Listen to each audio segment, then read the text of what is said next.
ಕರ್ನಾಟಕದ ಬಳ್ಳಾರಿ ಎಂಬ ಊರಿನಲ್ಲಿ ರವಿ ಹಾಗೂ ಅವನ ತಮ್ಮನಾದ ನಂದೀಶ್ನ ಕಥೆ. ರವಿ ಮತ್ತು ಅವನ ಹೆಂಡತಿ ನೇತ್ರ ಹಾಗೂ ಮಗ ಪುಟ್ಟು ಜೋತೆ ವಾಸವಾಗಿದ್ದರು.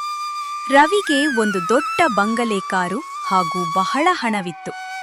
ನೇತ್ರ ಹಾಗೂ ಪುಟ್ಟು ತಮಗಿಂತ ಬಡವರಾದ ಜನರನ್ನು ಕೀಳಾಗಿ ನೋಡುತ್ತಿದ್ದರು. ತಮ್ಮ ಮಾತುಗಳಿಂದ ಅವರ ಮನಸ್ಸಿಗೆ ನೋವು ಆಗುತ್ತದೆ ಎಂದು ಸಹ ಯೋಚನೆ ಮಾಡುತ್ತಿರಲಿಲ್ಲ.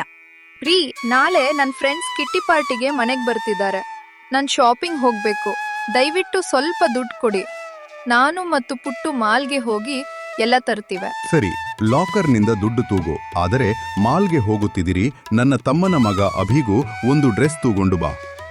ಅಭಿ ಹೆಸರು ಹೇಳಿದ ತಕ್ಷಣ ನೇತ್ರಾಳ ಮೂಕ ಸಿಟ್ಟಾಯಿತು. ನಂದೀಶ್ನ ಕುಟುಂಬ ಬಡತನ ಗುಡಿಸಲಿನಲ್ಲಿ ವಾಸವಾಗಿದ್ದರು ಅಂತ ಅವಳಿಗೆ ಅವರು ಅಂದ್ರೆ ಇಷ್ಟವಿರಲಿಲ್ಲ. ನಂಗೆ ಗೊತ್ತು, ನನ್ನ ತಮ್ಮ ಬಡವ ಗುಡಿಸಿಲಿನಲ್ಲಿ ಇರುವನು. ಅದಕ್ಕೆ ನಿನಗೆ ಅವರೆಂದರೆ ಇಷ್ಟವಿಲ್ಲ. ನೀನು ನನ್ನ ಮಾತೂ ಕೇಳೋದೇ ಇಲ್ಲ. ಆದರೆ ನೀವು ಅಭಿಗೆ ಒಂದು ಡ್ರೆಸ್ ತಂದರೆ ನನಗೆ ಖುಷಿಯಾಗುತ್ತೆ. ಇಷ್ಟು ಹೇಳಿ ರವಿ ಆಫೀಸ್ಗೆ ಹೋದ. ಆಫೀಸ್ ತಲುಪಿದ ಮೇಲೆ ಪುಟ್ಟುಗೆ ಫೋನ್ ಮಾಡಿ, ಹಲೋ ಮಗನೇ ಪುಟ್ಟು, ನಾನು ಡ್ಯಾಡಿ ಮಾತಾಡ್ತಾ ಇರೋದು. ನೀನು ನಿಮ್ಮ ಅಮ್ಮ ಮಾಲ್ಗೆ ಹೋಗ್ತಿದ್ದೀರಿಯಲ್ಲ, ನಿನ್ನ ಕಸಿನ್ ಅಭಿಗೂ ಒಂದು ಡ್ರೆಸ್ ತೊಂಬ. ಅಯ್ಯೋ ಡ್ಯಾಡಿ, ಅದನ್ನೆಲ್ಲ ನಂಗೆ ಯಾಕೆ ಹೇಳ್ತಿದ್ದೀರಾ? ಅದನ್ನೆಲ್ಲ ಅಮ್ಮ ನೋಡ್ಕೊಳ್ತಾರೆ ಬಿಡಿ. ಈ ಅಮ್ಮ ಮಗನಿಗೆ ಏನು ಹೇಳಿದ್ರೂ ಅರ್ಥ ಆಗಲ್ಲ.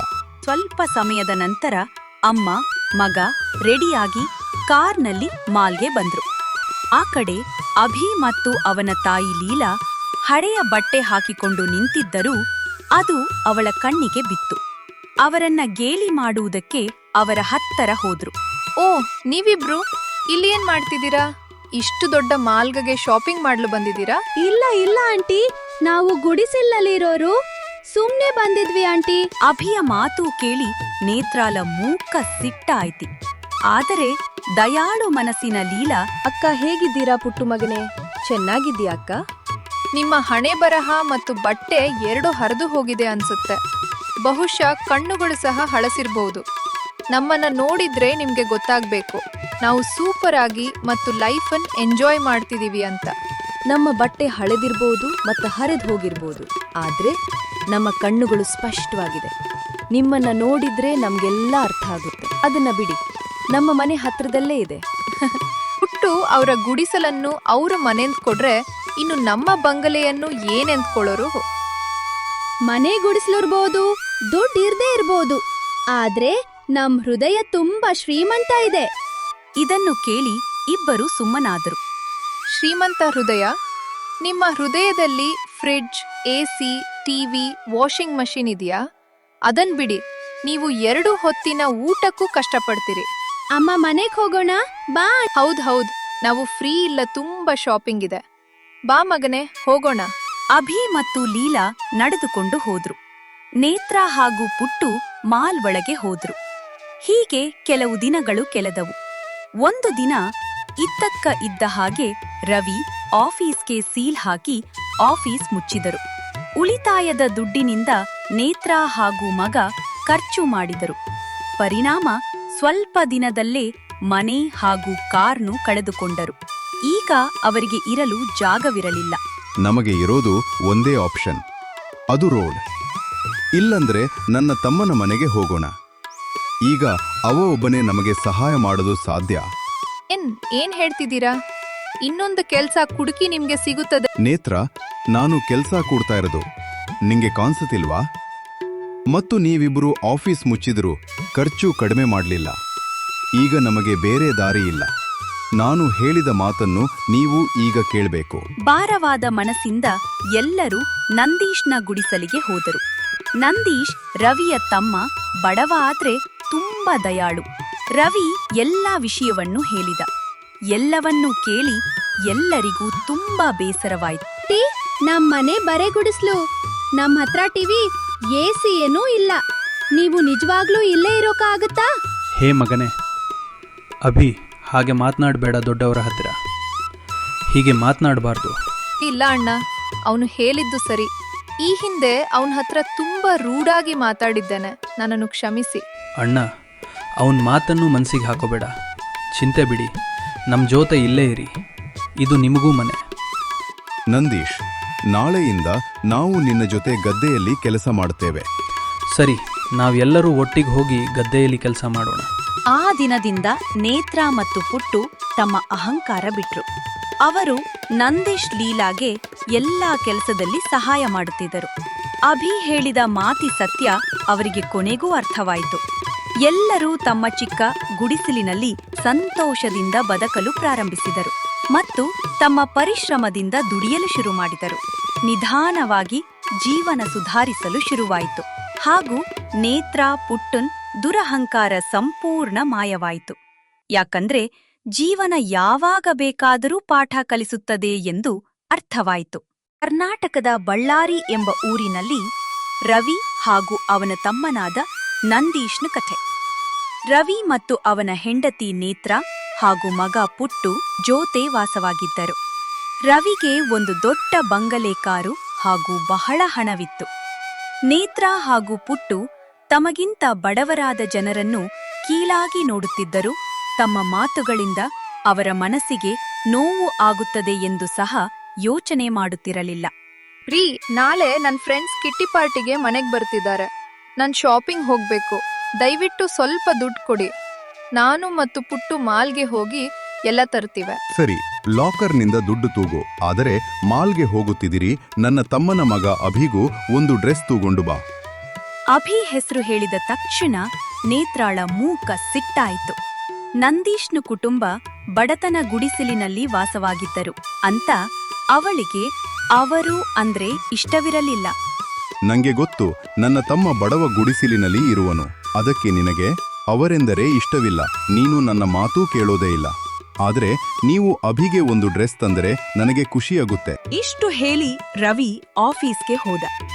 ಆಫೀಸ್ ತಲುಪಿದ ಮೇಲೆ ಪುಟ್ಟುಗೆ ಫೋನ್ ಮಾಡಿ, ಹಲೋ ಮಗನೇ ಪುಟ್ಟು, ನಾನು ಡ್ಯಾಡಿ ಮಾತಾಡ್ತಾ ಇರೋದು. ನೀನು ನಿಮ್ಮ ಅಮ್ಮ ಮಾಲ್ಗೆ ಹೋಗ್ತಿದ್ದೀರಿಯಲ್ಲ, ನಿನ್ನ ಕಸಿನ್ ಅಭಿಗೂ ಒಂದು ಡ್ರೆಸ್ ತೊಂಬ. ಅಯ್ಯೋ ಡ್ಯಾಡಿ, ಅದನ್ನೆಲ್ಲ ನಂಗೆ ಯಾಕೆ ಹೇಳ್ತಿದ್ದೀರಾ? ಅದನ್ನೆಲ್ಲ ಅಮ್ಮ ನೋಡ್ಕೊಳ್ತಾರೆ ಬಿಡಿ. ಈ ಅಮ್ಮ ಮಗನಿಗೆ ಏನು ಹೇಳಿದ್ರೂ ಅರ್ಥ ಆಗಲ್ಲ.